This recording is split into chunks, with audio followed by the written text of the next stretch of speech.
From News Channel 15, you're watching News Channel 15 Tonight with Kyle Peach. This is News Channel 15 Tonight. Hi, good evening, and thanks for joining us. I'm Kyle Peach. Here's a look at what's going on. Well, here comes a major winter storm. A winter storm warning now in effect for all areas south of US 50 in our viewing area, including Edwards, Hamilton, Wabash, Wayne, and White counties. The National Weather Service saying 6 to as much as 12 inches may be possible there. North of US 50, Clay, Jasper, Lawrence, and Richland counties, there's a winter storm watch there. Forecasters in that region saying 4 to 6 inches of snow is expected to begin in the pre-dawn hours of Saturday, continuing into Sunday. The latest on the projections and timing of the snow for you in a few minutes. The Mount Carmel City Council met Tuesday. WSJD reports Mayor Joe Judge says public works crews will be monitoring the storm and be ready to deal with any winter weather this weekend. The council, meanwhile, was informed the 17th Annual Rockets Foundation 5K and Kids Fun Run will be February 28th. Local law enforcement will assist with traffic control. Mayor Joe Judge said city residents will notice something missing on their upcoming trips to the grocery stores within the city, that being the 1% grocery sales tax. The city decided late last year to not reenact the tax. While Wabash County did implement that 1% sales tax, Judge says that does not impact groceries purchased inside a municipality like Mount Carmel. Judge reported Wabash County is the only county in the state where no municipality voted to enact that 1% grocery tax. With a couple of recent incidents being reported where trash hasn't been collected in certain areas of the city, Commissioner Susan Zimmerman reminds residents trash is picked up every Monday unless Christmas Day and New Year's Day fall on a Monday. She also said if you are missed on the trash route, you need to report it to City Hall by noon on Tuesday, or you'll just have to wait until the following Monday for regular pickup.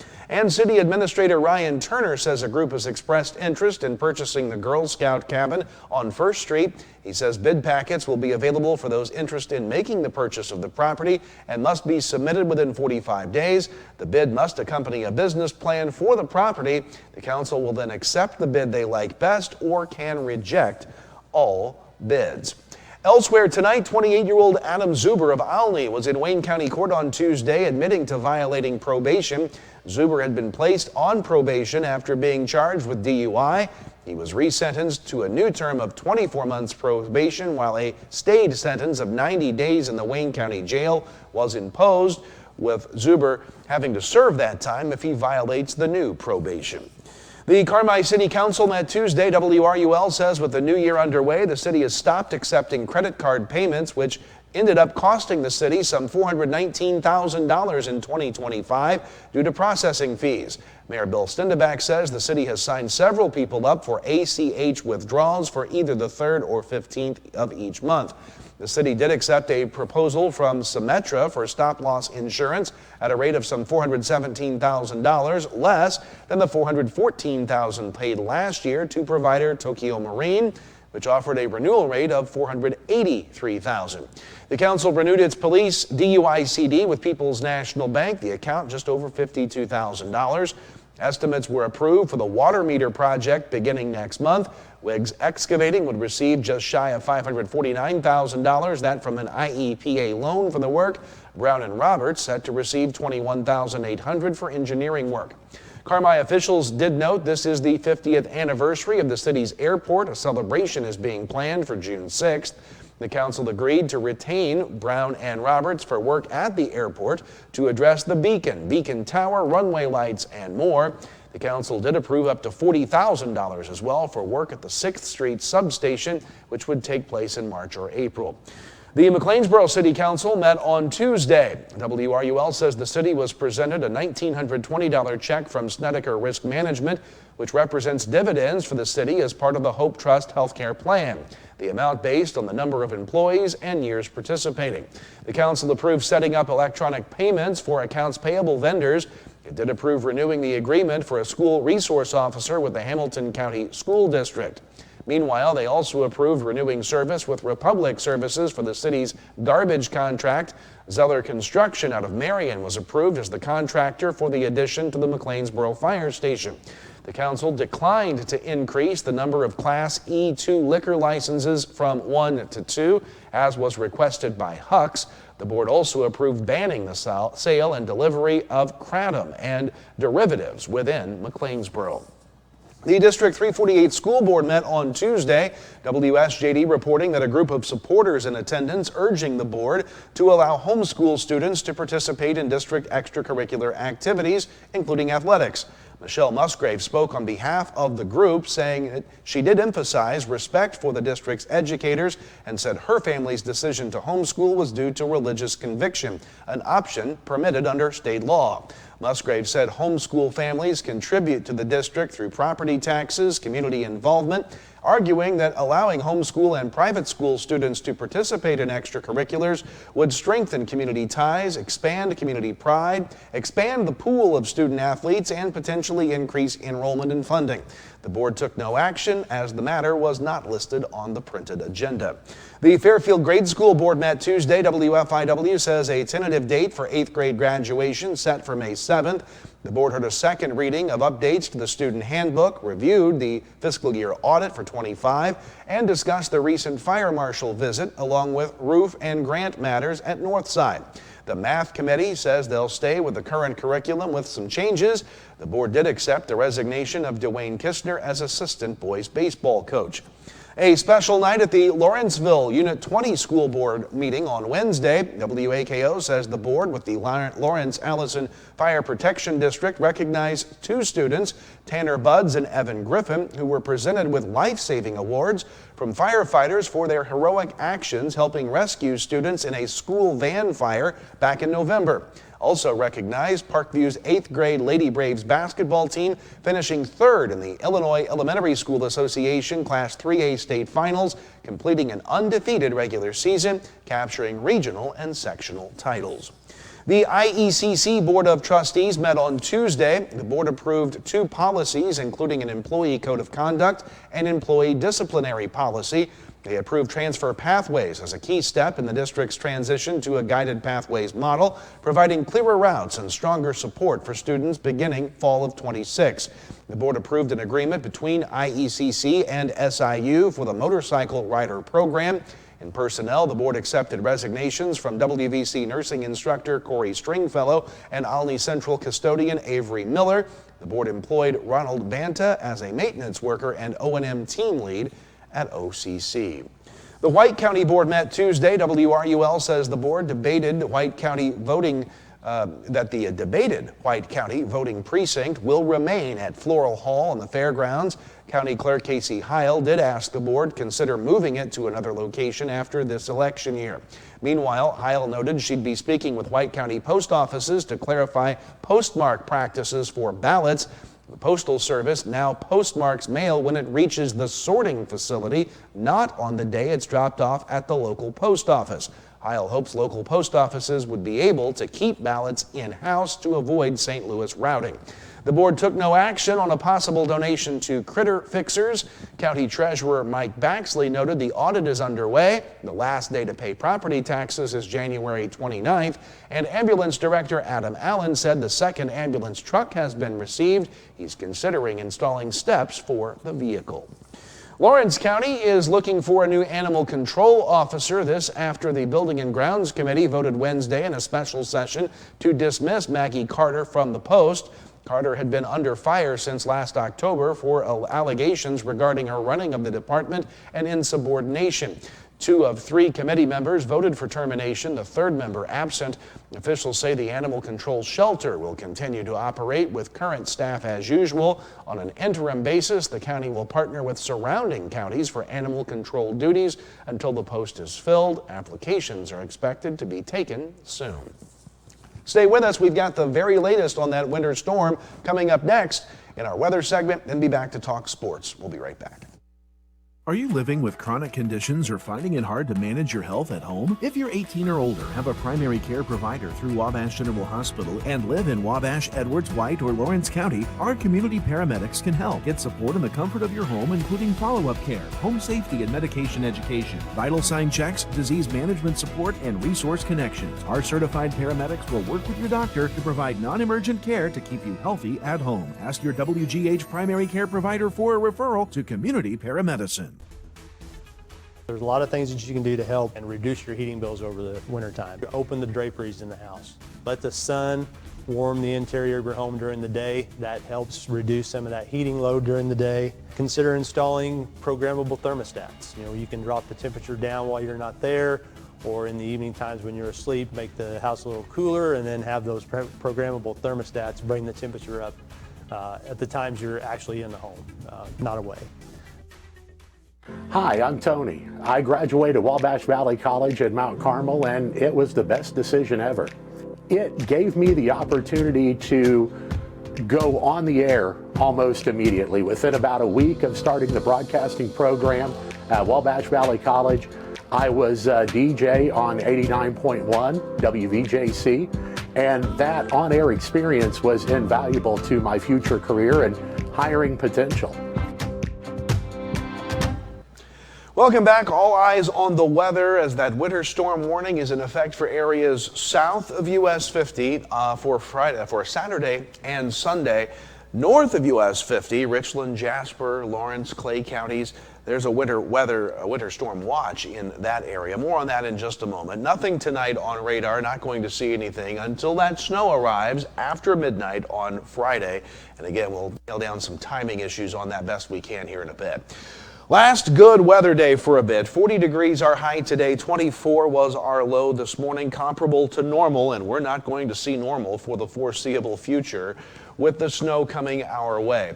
Putting the forecast model in motion, here's the view, 10, 11 o'clock tonight. Again, a few passing clouds. Not going to see anything through your Friday. Friday is good across the region. May see some sun giving way to some clouds as the front starts to approach from the west. Here it comes Friday night.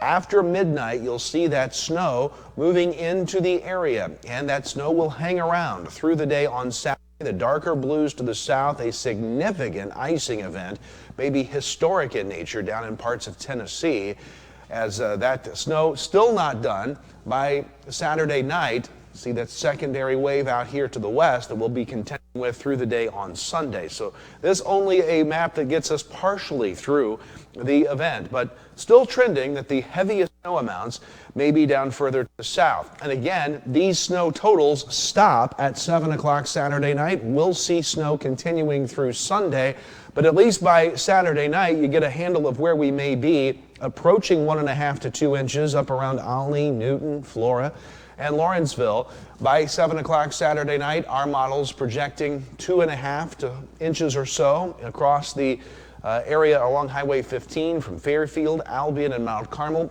south along Interstate 64 down to the south of there, 3 inches or so in McLeansboro and Carmi. That's just at about 7 o'clock Saturday night.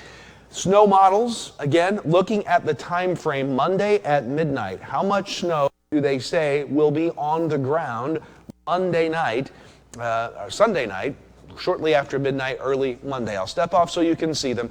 The European model, which many have said has been the most consistent and accurate at this time frame out from the event, putting 4 to 6 inches, generally speaking, Lawrence, Richland, Clay, and points to the north. 6 to 8 inch amounts in the forecast right now, Wayne, Edwards, Wabash counties. You get south of there, the European is putting 8 inches to 12 inch amounts in very southern White County. So generally speaking, the European model, 4 to 8 inches generally for our area. That's pretty consistent with the Canadian model, but the US GFS model has slightly higher amounts. They've got 4 to 6 up around parts of Jasper County, but 6 to 8 pretty much along and north of Highway 50, and that 8 to 12 inch range getting up into Wayne, Edwards, Wabash, White, and Hamilton counties. The Canadian model has most of our area in that 4 to 6 inch range, with the southern parts of Hamilton and White counties in the 6 to 8 inch range.